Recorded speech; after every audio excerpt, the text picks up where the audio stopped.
కాంగ్రెస్ ప్రభుత్వంపై మరోసారి ఫైర్ అయ్యారు మాజీ మంత్రి కేటీఆర్. రేవంత్ పాలనపై రాష్ట్రంలోని ఏ వర్గం ప్రజలు సంతృప్తిగా లేరన్నారు. ఓవైపు ఎల్నినో వచ్చి ప్రాజెక్టులు ఎండిపోతుంటే ప్రభుత్వం మాత్రం పట్టించుకోవడం లేదని ఆరోపించారు. 31 నెలలు గడిచినా కుంగిన పిల్లర్లను ఎందుకు పునరుద్ధరించలేదని ప్రశ్నించారు. తెలంగాణ ప్రజల కోసం రక్తమే కాదు ప్రాణాలైనా ఇస్తామన్నారు. రాబోయే రోజుల్లో కాంగ్రెస్కు కర్రు కాల్చి వాత పెట్టాలని అన్నారు కేటీఆర్.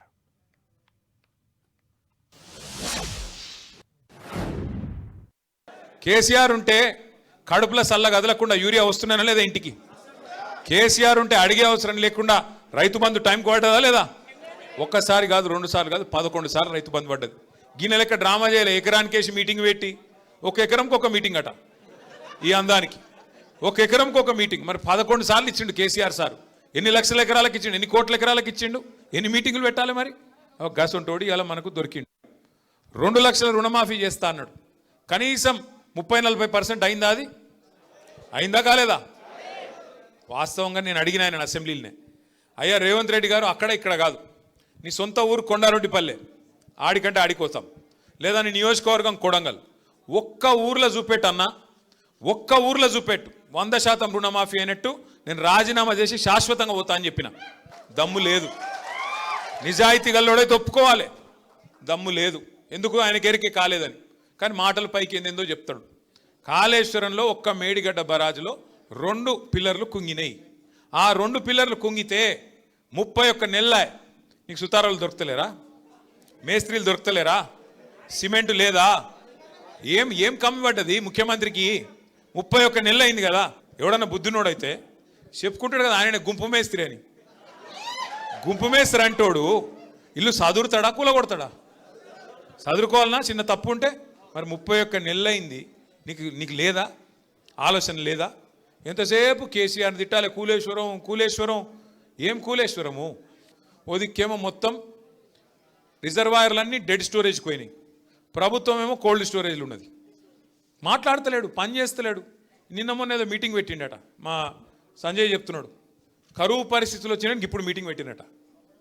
కరువు రానే వచ్చే రైతులు బాధ వడనే పడుతుంది. ఇన్ని రోజులకు మేల్కొన్నావు. ఎప్పుడు చెప్పారు శాస్త్రవేత్తలు?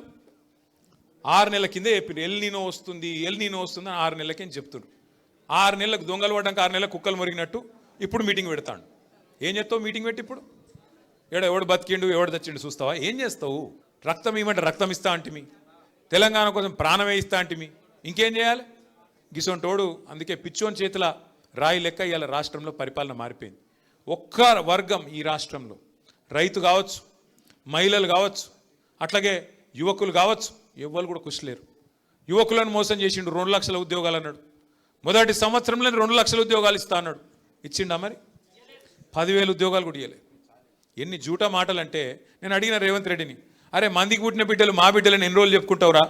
కేసీఆర్ ఇచ్చిన ఉద్యోగాలు నీ ఉద్యోగాలు ఎట్లా చెప్పుకుంటావు? సిగ్గు లేదా నీకు? ఇగో నేనేమంటున్నా అంటే, ఆయన తిట్టి నోరు ఖరాబ్ చేసుకుని అక్కడ కూడా లేదు. ఛాన్స్ దొరికినప్పుడు కర్రు కాల్సి వాత ఎట్లా పెట్టాలంటే, ఎడబెట్టాలని తెలుసు కదా, గాడ పెట్టాలి. సురుకు ఎట్లా పెట్టాలంటే, మళ్ళీ జీవితంలో కాంగ్రెస్ అంటే మళ్ళీ ఎవడన్నా కాంగ్రెస్ జెండా పట్టుకొని వస్తే కాలి ఏం చేయాలి జరిగింది ఎక్కువ పైగా వస్తుంది, ఛాన్స్ వస్తుంది. పోచారం శ్రీనివాసరెడ్డిని రాజకీయ భవిష్యత్తును ఆయన దాన్నే బొందబెట్టుకున్నాడు. బండ కట్టుకొని బాయిలో దింకుంటే మీరు ఆగుర్రా పోయి మాట్లాడినరు బండ కట్టుకొని ఆయనే బాయిలో దుంకిండు. మనం ఏం చేసేది లేదు. ఆయనని ఇవాళ దేవుడు కూడా కాపాడలేడు. తెలంగాణ తిరుమల దేవుడు ఉన్నాడు కదా ఎంకన్న, ఆ ఎంకన్న స్వామి శాపం కూడా ఆయనకు తగులుతుంది.